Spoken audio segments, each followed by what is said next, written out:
Você sabe o que é a sacudidura? Ao nos aproximarmos dos últimos eventos da história, antes de que a última mensagem de alerta seja levada a todo mundo pelo remanescente, um movimento ocorrerá dentro da igreja e modificará seu panorama. Muitos deixarão o povo de Deus e darão lugar àqueles que pertencem à igreja invisível. A imagem bíblica da sacudidura nos remete ao peneiramento do grão. Muito embora a colheita seja farta e os celeiros estejam cheios, nem tudo que há nele serve de mantimento ou de semente. Junto com o grão sadio, sempre há a palha, a pedra, o joio. E justamente nesse processo em que tudo é revirado e sacudido, é que o grão que é bom é selecionado. Mas o que isso significa em termos espirituais? Esta é a série de conferências online sobre eventos finais, promovida pela editora Sá Feliz, e o nosso assunto promete fazer você repensar sua zona de conforto. Continue conosco.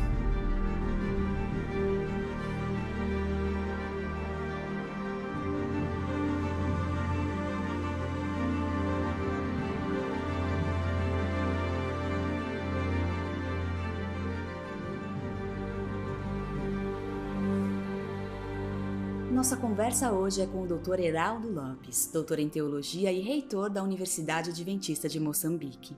Dr. Lopes, é um prazer tê-lo conosco. Doutor, o que é a sacudidura retratada pela Bíblia?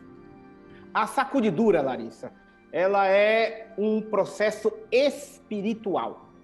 Esse processo espiritual, por sua vez, foi extraído essa ideia, essa palavra, esse termo, da agricultura ali da região de Israel, porque nós temos a sacudidura ou peneiramento. É um processo onde você coloca ali o grão que está sujo, está com palha, e ali, ao peneirar, tanto o vento quanto o movimento, vai fazendo com que a palha saia, a sujeira, então, saia e fique somente o grão. Ou seja, guardemos bem essa ideia gráfica em nossa mente. A sujeira sai, o grão fica. A sujeira e a palha saem, o grão fica. Então, portanto, a sacudidura é um processo espiritual de purificação pessoal e de purificação da igreja de Deus. Isso é sacudidura. E por que a sacudidura precisa acontecer? Na nossa pesquisa, nós vimos o seguinte, nós encontramos 66 causas. 66 causas. Acontece que quando nós fomos ver as causas, nós pudemos agrupá-las. E ao agrupar as causas, nós vimos então que as causas que tinham causas em comum puderam ser agrupadas em 6. Então, em 6 grupos de causas que nós também chamamos de causas da sacudidura. A primeira delas é a verdade. Lá em 1 Escritos 50, deixa isso bem claro, muitos não suportarão ficar do lado da verdade do sábado, da verdade da igreja remanescente, na verdade do santuário. E, infelizmente, muitos vão nos abandonar por não se apegarem firmemente à verdade. A segunda causa, a perseguição. Como nós sabemos, a Bíblia fala que todos os que vão ser fiéis em Cristo vão ser perseguidos. E o grande conflito, página 608, também menciona que vamos ter uma grande perseguição. E, infelizmente, muitos não vão suportar a perseguição e vão nos abandonar. É a segunda causa, perseguição. A terceira causa, o sofrimento. Como nós sabemos, e nós vimos muito bem este ano, aí eu não sei no Brasil, mas aqui em Moçambique nós ficamos 25 sábados sem ir para a igreja. E outra, muitos não suportaram o sofrimento da pandemia. Resultado, muitos não retornaram mais para a igreja, nem mais retornarão.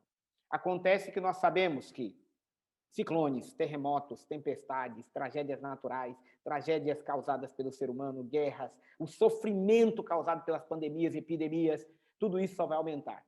E muitos não vão suportar o sofrimento e também vão nos abandonar. A quarta causa, que é a maior de todas, é a rejeição do testemunho, da testemunha verdadeira. Nós sabemos bem claro que em Apocalipse 3, Jesus está à porta do povo de Deus batendo. Eis que estou à porta e bato. Mas muitos, infelizmente, do povo de Deus dizem o quê? Rico sou e de nada tenho falta. E ele fica batendo a porta do coração do povo professo de Deus. E muitos irão rejeitar. Porque, veja, em Testemunhos para a Igreja, volume 1, página 181, diz o seguinte: perguntei qual o sentido da sacudidura que eu acabava de presenciar. E foi-me mostrado que fora causada pelo positivo testemunho, motivado pelo conselho da testemunha fiel aos laodiceanos. E quem é laodiceano?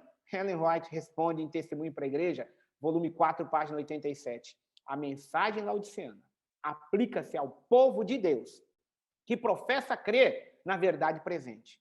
A maior parte deles são professos mornos, tendo nome, mas não zelo. Aplica-se a essa classe o termo morno. Professam amar a verdade, todavia são deficientes no fervor e no devotamento cristão. Ou seja, é a turma que fica, infelizmente, um pé dentro, um pé fora, um pé dentro, um pé fora, e vão ficar totalmente fora. E essa é uma realidade, porque são laodiceanos. Quinta causa da sacudidura, as falsas teorias. Ellen White menciona isso bem claro e enfaticamente. Por exemplo, em Vida e Ensinos, página 81, ela diz: foi mostrado que as falsas teorias insinuadas no passado, de maneira alguma surgiram em vão. Em havendo oportunidades favoráveis, elas reaparecerão. Falsas teorias. Cada dia têm surgido ministérios, institutos, centros, outras instituições mais que se intitulam-se de reformadores, com uma aparência de querer ajudar a igreja. Mas acontece que quando começa a apresentar a sua doutrina, lentamente, elas passam a misturar a verdade com o erro, a fim de enganar o máximo possível de pessoas. Não se iluda. E a sexta causa da sacudidura, os enganos satânicos. Os enganos satânicos são subdivididos em duas partes. Os sobrenaturais.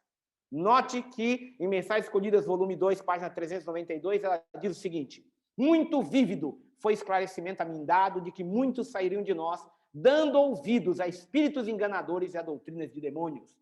Cada vez mais, as manifestações sobrenaturais de espíritos de mortos, espíritos de pessoas que já morreram, espíritos de familiares queridos, espíritos de santos que já descansaram e que, segundo essas crenças, estão andando por aí, ou estão no céu, ou estão fazendo qualquer outra coisa, vão aparecer para tentar nos enganar e dizer que estamos no caminho que não deveria estar. A nossa única segurança será o que está escrito na palavra de Deus, porque vai ser a batalha entre o crer e o ver, porque nós vamos ver coisas terríveis e espantosas. E outra coisa, milagres. Olha o que Ellen White diz em Testemunhos para a Igreja, volume 9, página 16.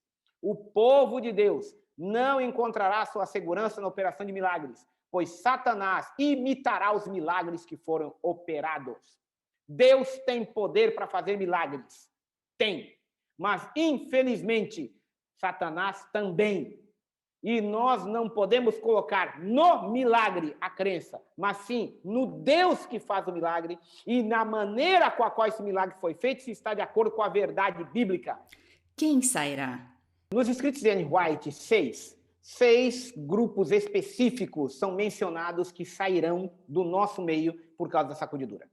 Em primeiro lugar, em Testemunhos para a Igreja, volume 5, página 81, muitas estrelas cujo brilho temos admirado.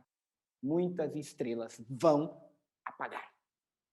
Por quê? Porque existe uma realidade. Você sabe que quando as estrelas estão brilhando muito, é porque o sol não está a brilhar. Você sabe muito bem. Porque quando o sol está a brilhar, nós não temos o brilho das estrelas tão grande assim. Segundo grupo, homens de talento. O Grande Conflito, página 608, diz que homens talentosos, que hoje, representam grandes coisas em nosso meio, infelizmente também vão sair. Terceiro grupo, famílias inteiras. Famílias inteiras. Infelizmente, devido ao quê? Em Testemunho para Ministro 411 diz, devido a calúnias e falsidades. Grupos inteiros, infelizmente, também nos abandonarão. Vão sair em grupo, como diz Testemunho para a Igreja, volume 8, página 41. Agora, uma notícia também que vai agradar, a sujeira mundana. Aqueles que ficam metade aqui, metade lá. Um pé daqui, um pé de lá. E o que nós sabemos que quase salvo, totalmente perdidos. E, infelizmente, vão sair. E outra coisa, aqueles que aceitam falsas teorias. Em Testemunhos para Ministros 112, diz claramente, ao vir a sacudidura, pela introdução de falsas teorias. Esses leitores superficiais, não ancorados em parte alguma, são como areia movediça. Escorregam para qualquer posição para agradar a tendência dos seus sentimentos de amargura. Aqui diz bem claro, escorregam para agradar a tendência dos seus sentimentos de amargura.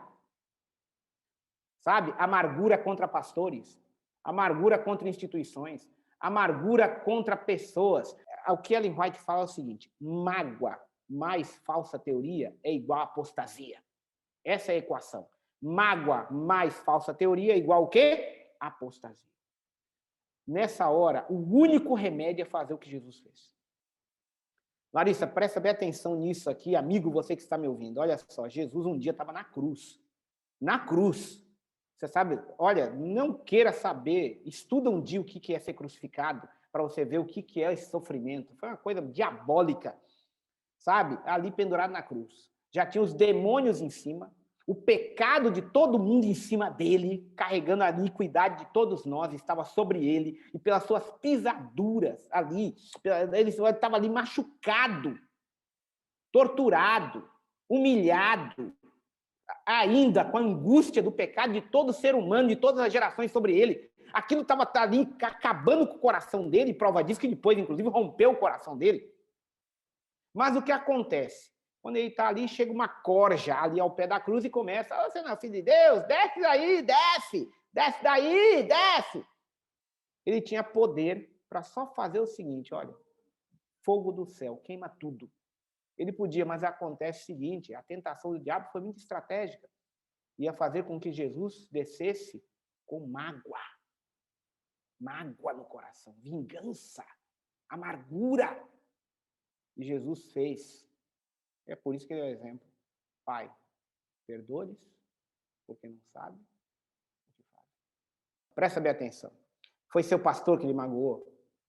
Perdoa. Foi sua igreja que lhe magoou? Perdoa. Foi um irmão de igreja que lhe perdoou, que lhe magoou? Perdoa. Foi exatamente um familiar seu? Foi um vizinho? Foi um patrão? Perdoa. Perdoar ainda é a melhor opção. E a gente não perdoa porque a gente quer, porque a nossa natureza quer vingança. Perdoar é exatamente fazer aquilo que Cristo fez. Colocou na mão de Deus e disse: Deus, está aqui, Senhor. Você vai ver que justamente, além de você estar protegendo seu coração e sua vida, você também vai estar agora evitando cair no problema da sacudidura. Por quê? Porque justamente amargura mais falsa teoria é igual a apostasia. Então, portanto, esses são os grupos que sairão por causa da sacudidura. E como ficará a igreja depois da sacudidura? Quando a gente ouve exatamente isso aqui, Larissa, a gente fica pensando: meu Deus do céu, então, se a maioria vai nos abandonar, se multidões avizinham, famílias inteiras, grupos inteiros, homens de talento, pessoas que hoje admiramos pelo seu brilho, o que vai sobrar? Acontece o seguinte, presta bem atenção nesse texto, é o texto. Mensagens Escolhidas, volume 2, página 380. A igreja talvez pareça como prestes a cair, mas não cairá. Ela permanece, ao passo que os pecadores de Sião serão lançados fora no joeiramento, a palha separada do trigo. Você sabe por quê? Porque quem é o capitão deste barco chamado Igreja Adventista Sétimo Dia é Jesus. E não teve uma tempestade que afundou o barco onde Jesus esteve. E qual é a mensagem de Deus hoje para nós através desse assunto da sacudidura? Pois bem, em primeiro lugar, é a purificação pessoal. Nós precisamos ser sacudidos. Não é fácil para o grão estar ali. É terrível, o grão pula, tem hora que parece que ele vai para fora, sabe? Tem que sair, tem que saindo coisa, entendeu? Então você veja, a palha vai saindo, a sujeira vai saindo, então para o grão não é fácil. A gente precisa ser purificado. Você sabe, eu sei, qualquer pessoa que está aos pés de Jesus sabe que nós precisamos ser purificados, porque nós somos pecadores. E a gente precisa da sacudidura, a purificação pessoal. E em segundo lugar, a igreja precisa ser purificada. A igreja precisa ser purificada. Entendeu? O ministério precisa ser purificado. A membresia precisa ser purificada. A igreja de Deus precisa ser purificada. Porque, notem, Ellen White escreveu o seguinte: Testemunhos para a Igreja, volume 1, página 99. Tem surgido pessoas corrompidas que não podem viver com o povo de Deus.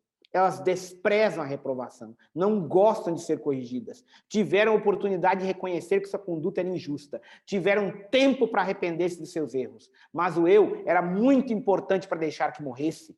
Todos temos razões para agradecer a Deus por ele ter aberto um caminho para salvar a igreja. A ira de Deus cairá sobre nós se esses corruptos pretensiosos permanecerem em nosso meio. É uma realidade, a igreja também precisa ser purificada. Por quê? Porque a sujeira mundana precisa sair e a sujeira das falsas teorias precisa sair.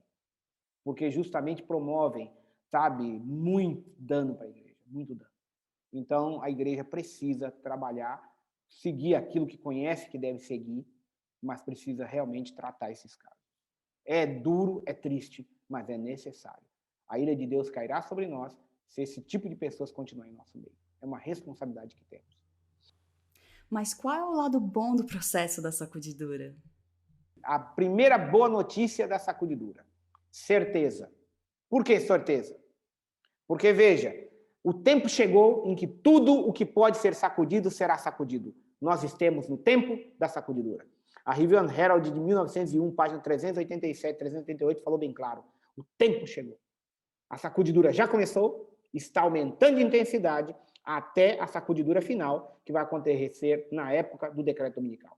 É só uma pessoa que está tão cega, espiritualmente falando, que não consegue ver que nós estamos sendo sacudidos. É só entrar numa igreja pós-pandemia. É só entrar numa igreja pós-pandemia. É só simplesmente acessar a internet num grupo que você vai ver claramente o que está acontecendo aí, os embates. Como é que nós estamos vendo?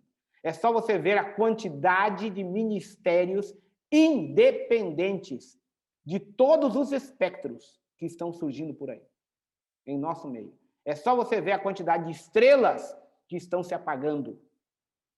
Estrelas do nosso meio que estão se apagando. Então, portanto, chegou o tempo da sacudidura. Estamos no meio da sacudidura. E, portanto, é uma boa notícia que chegou a hora. Segundo lugar, boa notícia, vitória. Olha esse texto do Grande Conflito 530. E eu quero falar para você, que você pode estar ouvindo aí a mensagem da sacudidura, deve estar até pensando, meu Deus, eu vou ser sacudido, eu estou sendo sacudido, e a situação, como é que vai ficar? Presta bem atenção nesse texto, meu querido amigo. Você que se sente talvez fraco demais para isso, você que se sente incapaz demais para suportar isso. Grande Conflito 530. Satanás está bem ciente que a mais débil alma que permaneça em Cristo é mais que suficiente para combater as hostes das trevas. 6.000 demônios, que é uma legião. Uma hoste, que são milhares de demônios, não podem derrotar a mais fraca pessoa que estiver ouvindo eu nesse momento, que estiver ouvindo a palavra de Deus nesse momento, que estiver ouvindo o testemunho profético. Você que está aí me ouvindo, presta bem atenção, vou repetir de novo. Leia e releia lá quantas vezes você quiser. A mais fraca pessoa que clamar Jesus Cristo, tem misericórdia, eu quero ficar contigo, me salva. Legião de demônios não te derrota.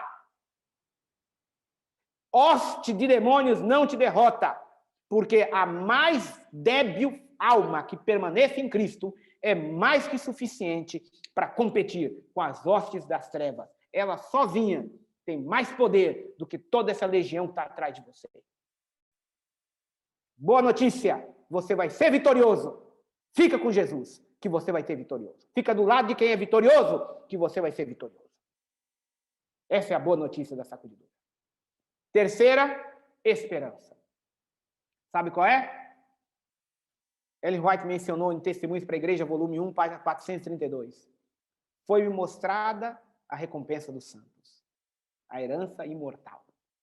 Vi também quanto o povo de Deus tem sofrido por causa da verdade e que consideram o céu muito fácil de alcançar.